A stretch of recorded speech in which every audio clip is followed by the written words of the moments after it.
Friends, welcome back to ದೀತೂಸ್ kitchen. ನಾನಿವತ್ತು ನಿಮಗೆ ರಾತ್ರಿ ಉಳಿದ 2 ಚಪಾತಿಯಿಂದ 10 ದೋಸೆ ಹೇಗೆ ಮಾಡೋದು ಅಂತ ಹೇಳ್ತೀನಿ. ಅದು ಹೂವಿನಂಥ ದೋಸೆ. ನೀವು ಮುಟ್ತಿದ್ರೆ ಗೊತ್ತಾಗುತ್ತೆ, ನಿಮಗೆ ಫೀಲ್ ಆಗುತ್ತೆ ಎಷ್ಟು ಸಾಫ್ಟ್ ಆಗಿದೆ ಅಂತ. ತಿನ್ನೋಕ್ಕೂ ಅಷ್ಟೇ ಒಳ್ಳೆ ಬೆಣ್ಣೆ ಥರ ಇರುತ್ತೆ. ತುಂಬ ರುಚಿಯಾಗಿರೋ ದೋಸೆನ ನಾನು ಚಪಾತಿಯಿಂದ ಹೇಗೆ ಮಾಡಿದೆ ಅಂತ ನಿಮಗೆ ಹೇಳ್ಕೊಡ್ತೀನಿ ಬನ್ನಿ. ನಾನು ನೈಟು ಚಪಾತಿ ಮಾಡಿದ್ದೆ. ಚಪಾತಿಲಿ ನನಗೆ 2 ಚಪಾತಿ ಮಾತ್ರ ಮಿಕ್ಕಿದೆ. ಸೊ ಮಾರ್ನಿಂಗ್ ಅದೇ ಚಪಾತಿ ತಿನ್ನೋದಕ್ಕೆ ಬೇಜಾರಾಗಿತ್ತು. ಸೊ ಏನಾದರೂ ರೆಸಿಪಿ ಮಾಡೋಣ ಅಂತೇಳಿ ನಾನು ಐಡಿಯಾ ಮಾಡಿದೆ. ಸೊ ನನಗೆ ದೋಸೆ ಯಾಕೆ ಮಾಡಬಾರ್ದು ಚಪಾತಿಯಿಂದ ಅಂತೇಳಿ ಪ್ಲ್ಯಾನ್ ಮಾಡಿದ್ದೀನಿ. ನಾನು ಚಪಾತಿನ ಈ ರೀತಿ ಸಣ್ಣದಾಗಿ ಕಟ್ ಮಾಡಿ ಇಟ್ಕೊಂಡಿದ್ದೀನಿ. ನೋಡ್ತಾ ಇರ್ಬೋದು, ಈ ರೀತಿ ಚೆನ್ನಾಗಿ ಪೀಸ್ ಮಾಡ್ಕೊಳ್ಳಿ. ನಾವು ಇದನ್ನು ಮಿಕ್ಸಿಗೆ ಹಾಕ್ಕೊಂಡು ಚೆನ್ನಾಗಿ ಪೌಡ್ರ್ ಮಾಡ್ಕೋಬೇಕಾಗತ್ತೆ. ಪೌಡ್ರು ಅಂದರೆ ನೀವು ಇದನ್ನು 2-3 ಸಲ ಮಿಕ್ಸಿಗೆ ಹಾಕಿದ್ಮೇಲೆ ಅದು ರವೆ ರೀತಿ ಪೌಡ್ರ್ ಆಗುತ್ತೆ. ತುಂಬ ರುಚಿಯಾಗಿರುತ್ತೆ ಈ ರೆಸಿಪಿ. ಚಪಾತಿಯಿಂದ ಮಾಡಿರೋ ದೋಸೆ ಅಂದರೆ ಯಾರೂ ನಂಬೋದಿಲ್ಲ. ಟೇಸ್ಟ್ ಕೂಡ ಹಾಗೆ ಇರುತ್ತೆ. ನೀವು ನೋಡ್ತಾ ಇರ್ಬೋದು, ರವೆ ರೀತಿ ಇದು ಪೌಡ್ರ್ ಆಗಿದೆ. ಇಷ್ಟಾಗಿದೆ ಸಾಕು. ತುಂಬ ಚೆನ್ನಾಗಿರುತ್ತೆ ರೆಸಿಪಿ. ಮಾಡೋದು ತುಂಬ ಸುಲಭ. ಮಾರ್ನಿಂಗ್ ಹೊತ್ತು ಏನು ಬ್ರೇಕ್ಫಾಸ್ಟ್ ಮಾಡೋದು ಅನ್ನೋದೇ ನಮಗೆ ತಲೆನೋವು ಇರುತ್ತೆ, ಟೆನ್ಷನ್ ಆಗೋಗಿರುತ್ತೆ. ಆ ಟೈಮಲ್ಲಿ ನೀವು ಇನ್ಸ್ಟೆಂಟ್ ಮಾಡ್ಕೋಬೋದು. ತುಂಬ ರುಚಿಯಾಗಿರುತ್ತೆ. ನಾನಿವಾಗ ಇದಕ್ಕೆ ಅರ್ಧ ಕಪ್ಪಷ್ಟು ಹಸಿ ತೆಂಗಿನಕಾಯಿನ ತುರಿದಿಟ್ಕೊಂಡಿದ್ದೀನಿ. ಇದಕ್ಕೆ ನಾನು 1 ಕಪ್ಪಷ್ಟು ರವೆ ತೊಗೊಂಡಿದ್ದೀನಿ. ನೀವು ಚಿರೋಟಿ ರವೆ ಕೂಡ ಯೂಸ್ ಮಾಡ್ಬೋದು.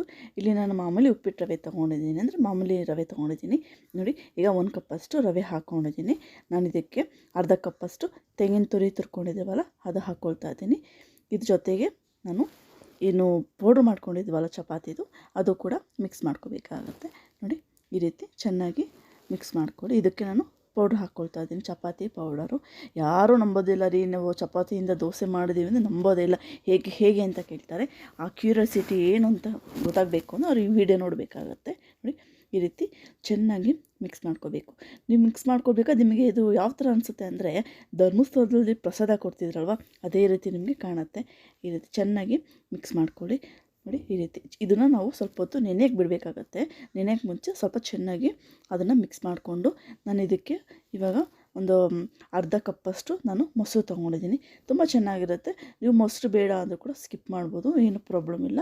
ನಾನಿವಾಗ ಅರ್ಧ ಕಪ್ಪಷ್ಟು ಮೊಸರು ಹಾಕ್ಕೊಳ್ತಾ ಇದ್ದೀನಿ. ತುಂಬ ರುಚಿಯಾಗಿರುತ್ತೆ ಈ ರೆಸಿಪಿ. ಮಕ್ಕಳು ಕೂಡ ಇಷ್ಟಪಟ್ಟು ತಿಂತಾರೆ. ನೈಟು ಚಪಾತಿ ತಿಂದಿರ್ತಾರೆ ಮಕ್ಕಳು, ಬೆಳಗ್ಗೆ ಎದ್ದು ತಿರ್ಗಾ ಚಪಾತಿನಂದರೆ ಇಷ್ಟ ಆಗಲ್ಲ. ಅದೇ ನೀವು ದೋಸೆ ಮಾಡಿಕೊಡಿ, ತುಂಬ ಇಷ್ಟಪಟ್ಟು ತಿಂತಾರೆ. ಎಲ್ಲರ ಮಕ್ಕಳು ಆಲ್ಮೋಸ್ಟಾಗಿ ಟಿಫನ್ಗೆ ಅಂದರೆ ರೈಸ್ ಇಷ್ಟಪಡೋದಿಲ್ಲ, ಚಪಾತಿ ದೋಸೆ ಪುರಿನೇ ಇಷ್ಟಪಡ್ತಾರೆ. ಇದಕ್ಕೆ ನಾನು ಅರ್ಧ ಕಪ್ಪಷ್ಟು ನೀರು ಹಾಕ್ಕೊಂಡು ಕಲಿಸ್ಕೊಂಡಿದ್ದೀನಿ. ಇನ್ನೊಂದು ಸ್ವಲ್ಪ ಅರ್ಧ ಕಪ್ಪಷ್ಟು ನೀರು ಹಾಕ್ಕೊಳ್ಳಿ. ನೀವು ನೋಡ್ಕೊಳ್ಳಿ ಕಪ್ಪು ಎಷ್ಟು, ಅದು ನೆನೆಯೋದಕ್ಕೆ ನೀರು ಸ್ವಲ್ಪ ಜಾಸ್ತಿ ಇರಬೇಕಾಗತ್ತೆ. ನಾನು ಟೋಟಲ್ ಇಲ್ಲಿ 1.5 ಕಪ್ಪಷ್ಟು ನಾನು ನೀರು ತೊಗೊಂಡಿದ್ದೀನಿ, ಅರ್ಧ ಕಪ್ಪಷ್ಟು ಮೊಸರು ತೊಗೊಂಡಿದ್ದೀನಿ. ಸೊ ಇದನ್ನೆಲ್ಲ ಚೆನ್ನಾಗಿ ಮಿಕ್ಸ್ ಮಾಡಬೇಕು.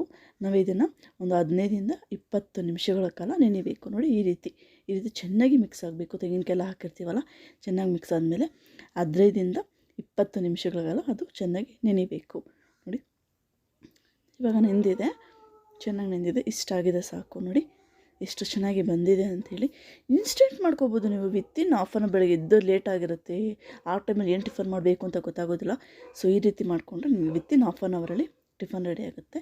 ನಾನು ಇದೇ ರೀತಿ, ಇದಕ್ಕೆ ನಾವು ಎಕ್ಸ್ಟ್ರಾ ನೀರೇನು ಹಾಕೋದಿಲ್ಲ. ಏನು ಅದನ್ನು ಮಿಕ್ಸ್ ಮಾಡ್ಕೊಂಡಿರ್ತೀವಿ, ಏನು ನೆನೆಯಕ್ಕೆ ಹಾಕಿರ್ತೀವಿ ಅಷ್ಟೇ. ನಾನು ಇದನ್ನು 2 ರೌಂಡ್ ಹಾಕ್ಕೊಳ್ತಾ ಇದ್ದೀನಿ. ಚೆನ್ನಾಗಿ ನಾವು ಪೇಸ್ಟ್ ಮಾಡ್ಕೋಬೇಕಾಗುತ್ತೆ. ಇಲ್ಲಿ ನಾವೇನು ಗಟ್ಟಿದು ಏನೂ ಹಾಕಿದಿಲ್ಲ, ಸೊ ಬೇಗ ಪೇಸ್ಟ್ ಆಗುತ್ತೆ ಇದು. ನೀವು ನೋಡ್ತಾ ಇರ್ಬೋದು, ದೋಸೆ ಹಿಟ್ಟಿನ ಹದಕ್ಕೆ ಪೇಸ್ಟ್ ಆಗಿದೆ. ನೋಡಿ, ಇಷ್ಟಾಗಿದೆ ಸಾಕು. ನಿಮ್ಗೆ ಅನ್ನಿಸ್ತಾ ಇರ್ಬೋದು ಇದು ಯಾಕೋ ಸ್ವಲ್ಪ ತೆಳುವಾಗಿದೆ ಅಂತ. ಆ ಥರ ಅಂದ್ಕೊಳ್ಳೋಕ್ಕೆ ಹೋಗಬೇಡಿ. ಯಾಕಂದರೆ ಈ ದೋಸೆ ನೀವು ಹೆಂಗೆ ಹಾಕಿದ್ರು ಹಂಚ್ಮೇಲೆ ಹಾಗೆ ಬರುತ್ತೆ. ತುಂಬ ಈಸಿ, ಅದು ತುಂಬ ಕಷ್ಟಪಟ್ಟು ತೆಗಿಬೇಕು ದೋಸೆ ಅನ್ನೋದೇನಿಲ್ಲ. ನಾನು 2 ರೌಂಡ್ ಹಾಕ್ಕೊಂಡಿದ್ದೆ ಮಿಕ್ಸಿಗೆ. ಅದನ್ನು ನೋಡಿ, ಈ ರೀತಿ ಸಖತ್ತಾಗಿ ಬಂದಿದೆ, ತುಂಬ ಚೆನ್ನಾಗಿರುತ್ತೆ. ನಾನು ಇವಾಗ ಇದಕ್ಕೆ ಉಪ್ಪು ನೋಡ್ಕೊಳ್ಳಿ. ನಿಮಗೆ ನಾನು ಇಲ್ಲೊಂದು 3/4 ಟೇಬಲ್ ಸ್ಪೂನಷ್ಟು ಉಪ್ಪು ಹಾಕ್ಕೊಳ್ತಾ ಇದ್ದೀನಿ. ಉಪ್ಪು ಕಮ್ಮಿ ಆದರೆ ನೀವು ಲಾಸ್ಟಲ್ಲಿ ಇನ್ನು ಸ್ವಲ್ಪ ಹಾಕ್ಕೊಳ್ಳಿ. ಬೇಕಾದರೆ ಇದಕ್ಕೆ ನೀವು ಜೀರಿಗೆ ಹಾಕ್ಕೊಳ್ಬೋದು, ಚೆನ್ನಾಗಿರುತ್ತೆ. ನೋಡಿ, ಈ ರೀತಿ ಇದನ್ನು ನೀವು ಬ್ಯಾಟರ್ನ ನೀವು ದೋಸೆ ಹಾಕ್ಕೊಳ್ಬೋದು, ಇಡ್ಲಿ ಕೂಡ ಹಾಕ್ಕೊಬೋದು, ಪಡ್ಡುಗೂ ಕೂಡ ಯೂಸ್ ಮಾಡ್ಬೋದು. ತುಂಬ ಚೆನ್ನಾಗಿರುತ್ತೆ.